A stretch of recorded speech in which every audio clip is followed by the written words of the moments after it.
Masters madam ने कल सवाल पूछा था कि आज के इस स्थिति में हम कैसे रहे।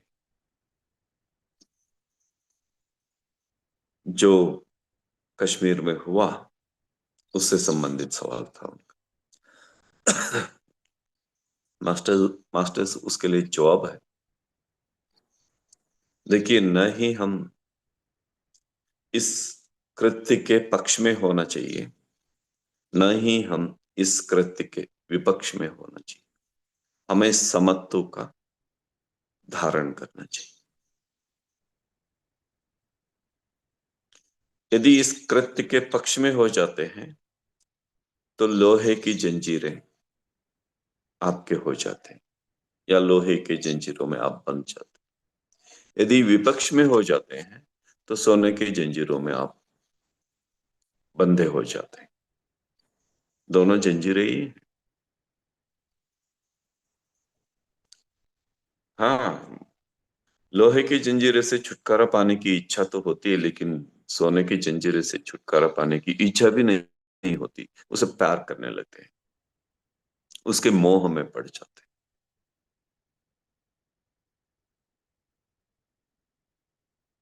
तो हमें कैसे जीना चाहिए? हमें समत्व में जीना चाहिए। देखिए, कृष्ण, हम समझते हैं आमतौर से कि कृष्ण पांडव के पक्ष में थे। नहीं, कृष्ण धर्म के पक्ष में थे। कुरुक्षेत्र की रणभूमि में खड़े होकर अर्जुन से उपदेश करते हैं। तपस्विभ्योधिको योगी, तपस्वी से भी योगी श्रेष्ठ है।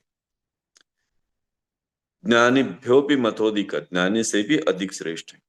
कर्मिभ्यश्चाधिको योगी, कर्म योग में स्थित रहने वाले से भी श्रेष्ठ है योगी। तस्मात्, दैट इज वाई, इसलिए योगी भव अर्जुना, योगी बनो अर्जुना। देखो, खुद बनने के लिए संदेश दे रहे हैं।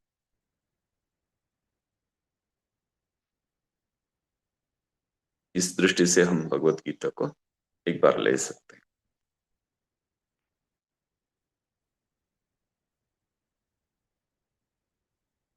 योगी भव, तो फिर योग क्या है वो भी उसमें क्लियर करते हैं बाद में। आप भ्रम में ना पड़े। समत्वम योग उच्यते।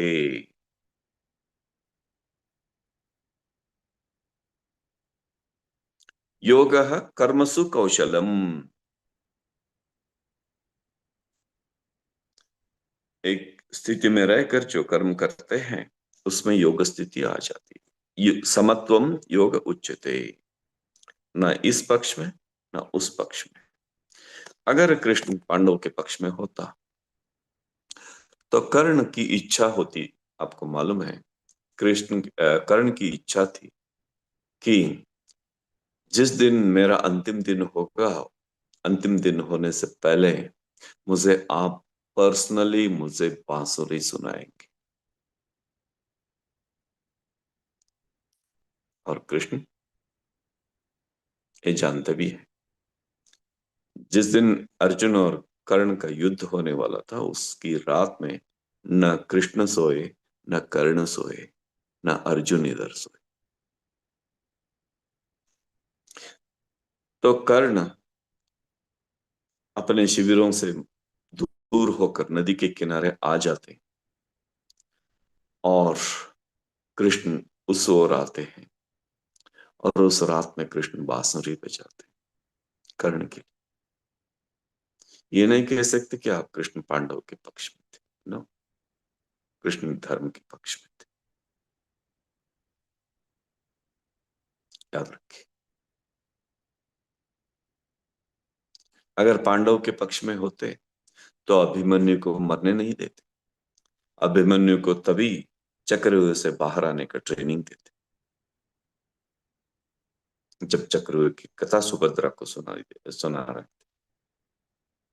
क्या कृष्ण को पता नहीं था कि अभिमन्यु सुन रहा है, इसको पूरा सुनाना चाहिए? पता था। फिर भी उतना ही कहा जितना आगे की कहानी के लिए जरूरत है। वैसे ही इस दृश्य में अभिमन्यु कौन है, कृष्ण कौन है, अर्जुन कौन है और कौरव कौन है, क्या होने वाला, कृष्ण को ही पता। इसीलिए ऐसे सन्निवेश में हमें समत्वम योग उच्यते, हमारी शक्ति, हमारी ध्यान की शक्ति न इधर मुड़ना चाहिए न उधर। किसी भी एक चीज को लेते हैं तो दुनिया बंट जाती है कि एक और कुछ लोग हो जाते हैं, एक और कुछ लोग हो जाते हैं। मध्यम मार्ग, खत्री सर ने हमें सिखाया मध्यम मार्ग, न इस ओर न उस ओर, न लोहे की जंजीर की ओर न ही सोने की जंजीर की ओर, मध्यम मार्ग। सोने की जंजीर को ही चुनना है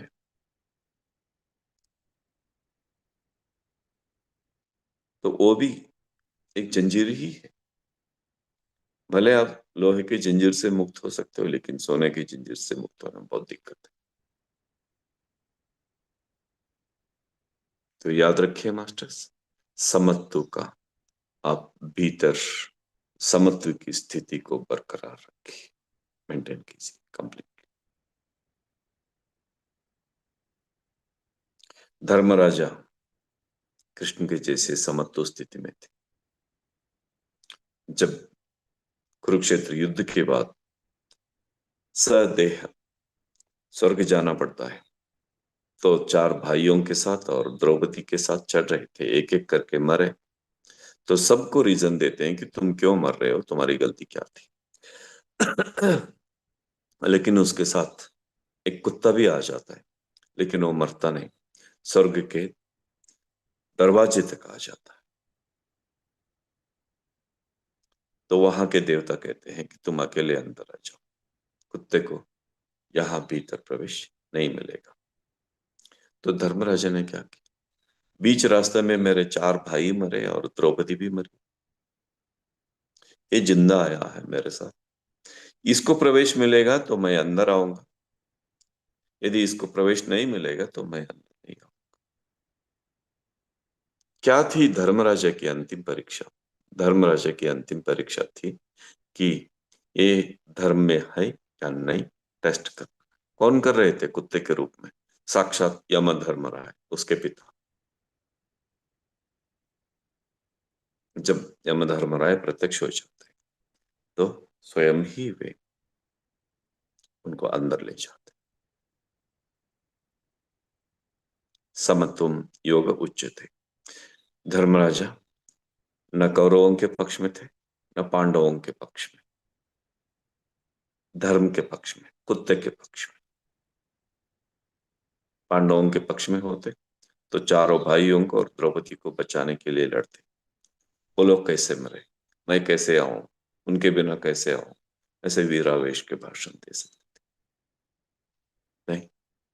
धर्मराजा निर्लिप्त थे, इसलिए इस युग में पांडव के चारों भाई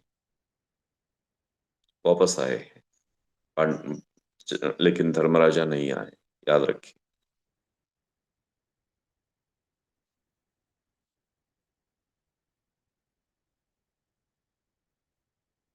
धर्मराजा इस युग में जन्म नहीं लिए, चारों भाई जन्म लिए, द्रौपदी भी जन्म ली। द्रौपदी बहुत अलग अलग टेस्ट को लेकर जन्म ली।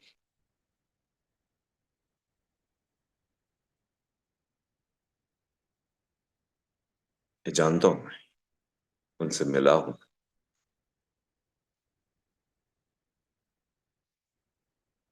तो इसीलिए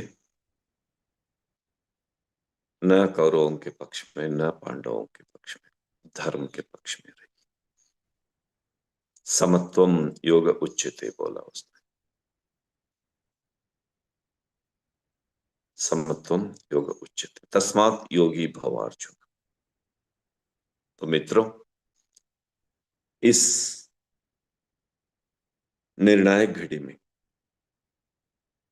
हम हमें जो ब्रह्मर्षि पितामह ने सिखाया है कि मध्यम मार्ग, न इस ओर न उस ओर, बीचों बीच में स्थित हो जाइए। अपने योग शक्ति को बरकरार रखिए, अपनी आत्मशक्ति को बरकरार रखिए। न इस ओर उसे खर्च कीजिए न उस ओर।